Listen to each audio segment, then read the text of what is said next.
Hey there, Internet. Welcome to the Hard On Gear channel, where I discuss and review my used and abused knives and gear. Okay, so just another quick one this week. I'm doing a little update on last week's video, which was a very brief bronchitis-ridden 2 or 3 minute clip of me talking about the knives I was bringing into the field this week.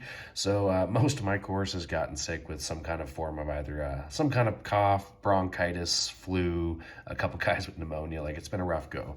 But essentially, it's been a couple days, like 3-4 days on the range, and a couple of nights overnight in hooches, just ground tarp set up in lean-to fashion. Anyways, got to do a little bit of hacking, got to do a little bit of cutting, slicing, and all kinds of random stuff with these tools. So just going to give you a little quick talk about what I did with them, and then next week I should be back into a little bit higher production. We've been moving bases, and the rooms aren't exactly set up in a good spot for me to be able to record well. I don't really have much to anchor my my mount or tripod or camera off of, so improvising here a little bit. But here we go into this quick little talk about the Glock field knife, Leatherman MUT, Spyderco Delica, and the ESEE Izula 2. And oh crap, I forgot to mention I also had the Tor Anaconda on me the entire week, or yeah, pretty much always, which is why I forgot to mention it in this video, because it is on my hip, on my sweatpants, because I have it on me just about all the time. I use it a couple times for just some odd cutting tasks, just to get some use out of it, because I can. For the most part though, focused on these knives, just focusing on the carry for this one, as I do like to make sure I am comfortable carrying it. I used it while I was rucking and setting up hooches on the range and all that stuff. And the one other thing I meant to mention, when on the range and transitioning from positions like to the prone, from kneeling and back and forth, the sheath for the Glock field knife was a little annoying, and it was long enough that I did have to take my hand off of my weapon and adjust the sheath without, so it didn't bother me too much. So not ideal for that. So that's something that I will mention in the review a little bit more detail, with a little more detail. But for now, just wanted to add this in to mention that, and that I did carry the Tor Anaconda the entire time. But like normal, it's not always my primary blade. It's there in case I need it, and I'm more just practicing the carry and the different carry methods to see what's most comfortable and more secure if I'm going to be doing different stuff. So Tor Anaconda, always getting a good review so far from me. Yeah, but that is all I wanted to add. So back to the original point of the video, which was these knives. Now, the logic behind this EDC here was to focus more on my fixed blades and to give the Glock field knife a good try, and to put the ESEE Izula 2 to work in the bush where it belongs. Now, you'll notice the Delica here, which is smaller than the typical knives you'll see me carrying. Have the Benchmade Freak back in my pocket, because I know people have been kind of, I don't know if desperately asking or begging or wondering why, but I feel like I'm kind of in the same boat as them as to why have I not been carrying this knife more.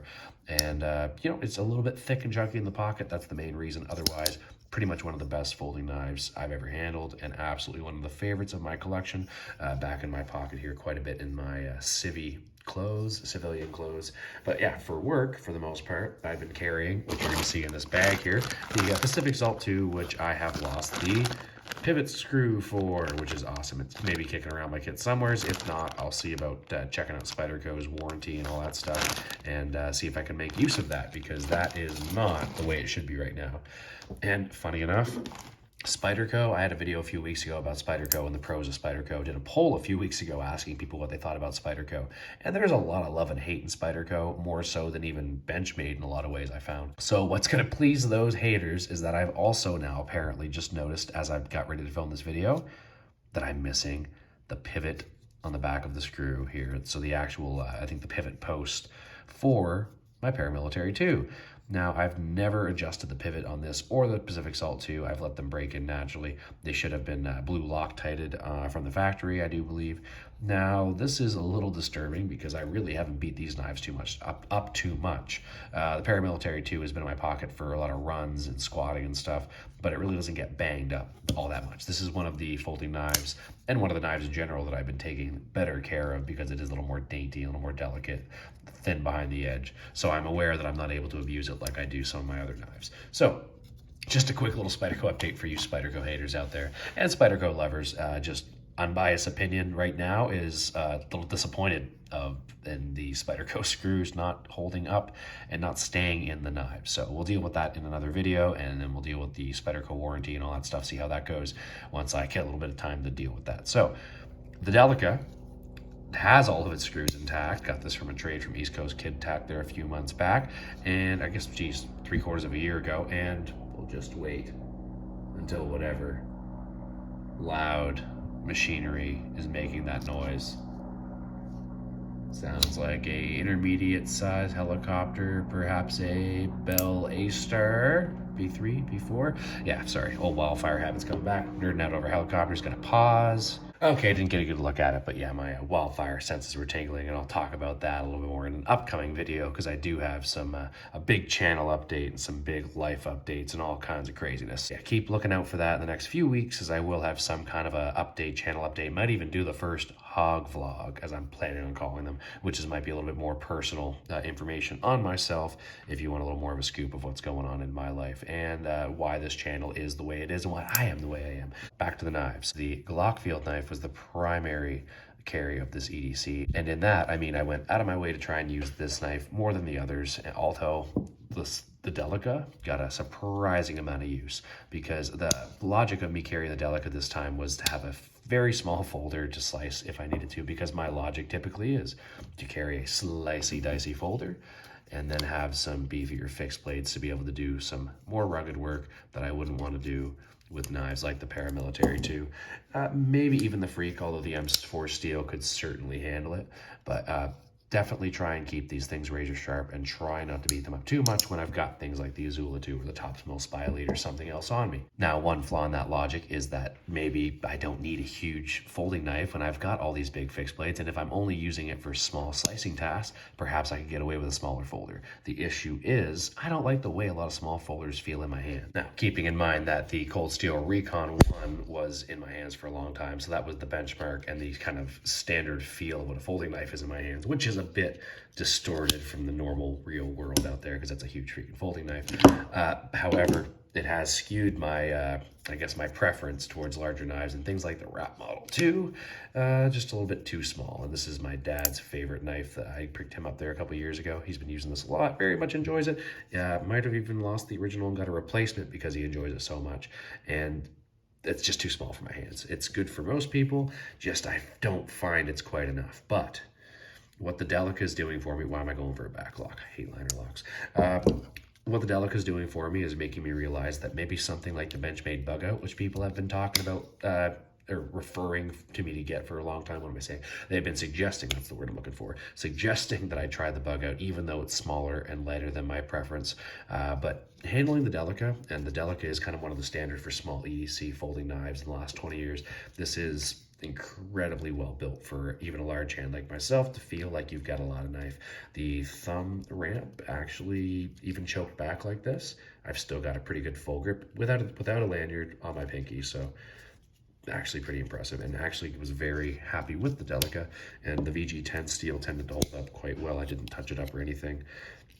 Mostly just cutting paracord, a few zip ties, tape, things like that. And then when it came to putting up the hooches at night, I ended up using the Glock field knife and then a little bit of the Izula just to test it out, doing some whittling of sticks to make steaks and stuff like that. Of course, typically I would have footage to overlay and show you, but of course I'm not allowed to carry my phone while we're doing field X's and training days on the range and all that stuff, because liability and government, whatever. But hopefully in the near future, you'll see me getting out in the bush on my spare time, getting to do a little bit more recording of actual bushcraft stuff and improving my skills and making myself look like an idiot on camera for your benefit. So this field X, I did not have the opportunity to get that footage, so you'll just have to take my word for it that the Glock field knife did pretty damn good. This mark here, I believe, I have to go back and watch my unboxing, but I'm pretty sure that was there just from the factory, just a burn mark from something. If not, I probably lit it on fire by accident or did something stupid. But the root saw on the back, which is not a wood saw, it is a root saw. I tried it just for fun against some wood, and you could eventually cut through a stick with this, or saw through a stick. It's not ideal for roots, however, and springy, just springy pieces of, like, yeah, more or less roots, but you know what I mean, like springy pieces of like newer growth on a tree. This actually tore through it decently well. Between the saw and going back and forth between the knife, I actually was able to do pretty much everything that I would do with like a larger K-bar USMC. Stand by. God, I need a better camera setup, running out of space here and bouncing my camera all over the place. Let's try that again. Here's the K-bar USMC. USMC, which definitely won't even fit in this frame, but I've used this throughout the years plenty to do all kinds of bushcraft. Don't really like combo edges, but with a knife this big, kind of nice having the serrations at the bottom to saw through some, again, the new growth on a tree tends to be a little springier. You almost need some serrations or some kind of a saw sometimes to get through that. Maybe a little easier than hacking and chopping, as if it's more of the sapwood or the older growth of the tree. And we're getting into nerdy forestry stuff, so I'm just going to dial it back and put this K-bar away because I'm just thinking about all the fun times we've had in the woods. But the Glock field knife, just for a quick size comparison, is almost as long, if not just maybe like a centimeter shy in length. I'm going to cut myself, be careful. Yeah, damn close, damn close. It's actually kind of hard to look at the camera this way while I'm filming. I'm not used to this, used to having it above me, but my depth perception is screwing up, and I'm going to accidentally cut my freaking fingers off here on camera if I'm not careful. But the MUT here, I'll bring that back in the frame. We'll take the K-bar out. Did a lot of the stuff that I, hammering and stuff like that I didn't want to do with the Glock knife. So while I've beat the crap out of this K-bar over the years as a hammer and a pry bar and all kinds of stuff, I have the MUT to do a lot of that for me, as well as the ESEE Izula 2, if I ever wanted to really beat things up, and this thing is getting its uses. And it's such a good knife. Oh, it's just such a good knife. But the Glock field knife really did serve its purpose, really did hold up to, say, hacking, slashing, that kind of stuff. It doesn't have as much weight at the blade as the K-bar, USMC, or a larger fixed blade, and it's definitely made to be a bayonet. Like, you can just tell, like, as you're kind of handling this thing, that the Spyderco, as I've discussed in the unboxing video for the Glock, this is the OEM version of the Glock field knife, so it's not actually the bayonet version, doesn't have the lugs or anything like that, but you can see that this was designed to penetrate through ribs and all kinds of fun stuff like that, and it was not necessarily meant to be a primary hacking tool. What it was meant to also be is a good trenching tool, and entrenching tool, whatever you want to say, and really is lighter and more, I should say, overall more versatile and more handy, more utilitarian than something like a large unwieldy K-bar. Now, the downside is less weight for chopping, and I don't really know if it's going to be any weaker. The structural integrity of this blade seems pretty significant. The thickness of the blade stock is pretty significant.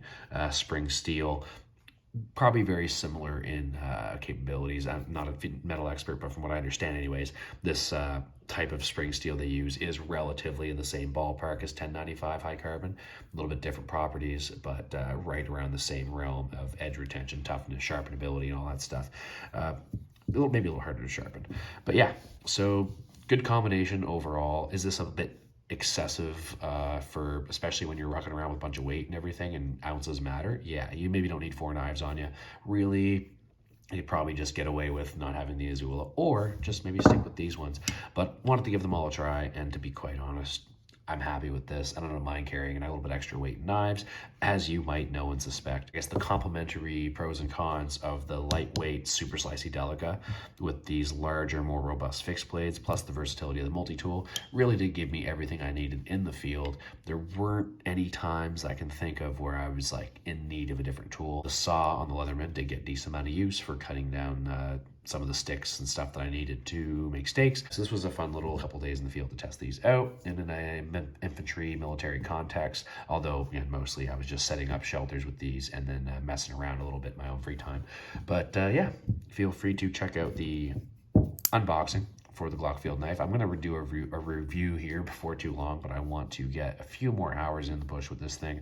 And there's a lot of knives actually that I've spent with a decent amount of time with the last year and a half, which I'm finally comfortable with reviewing confidently and with my integrity intact, because I really want to make sure I understand the capabilities and the flaws of these knives, and things like if screws over time will just kind of magically fall out of your knives. You can't really tell that after a few months of use, and the way I bang around the woods and kind of move like a bull in a china shop, you will find out that over time I will find the flaws in these knives that some people may never come across. But yeah, keep an eye out for some of those upcoming reviews. The MUT's going to get reviewed pretty soon because I've put that thing through plenty enough to be able to give that a solid reviewing. The Delica, we're still going to give that some time, but I have a feeling this guy's going to get a lot more pocket time. Don't cut myself. That is still quite sharp. gonna give myself a few months with this thing, but I believe I'm gonna try and use this and the Rat Model 2 a little bit more, and eventually maybe get myself one of those Benchmade bug outs. But we still have other things to purchase, like first of all, the giveaway, which we're at 1,500 subscribers almost right now, so I'm about 500 subscribers off from my initial plan of giving that away to 1,000. Again, broke ass in the military right now, but we're trying to work on a way now that I'm getting some monetization. Thank you, Google AdSense and all that stuff. I'm having a hiccup getting paid because I'm not at my mailing address. I got to get the pin mailer. There's just a bunch of logistical admin stuff that's been slowing me down.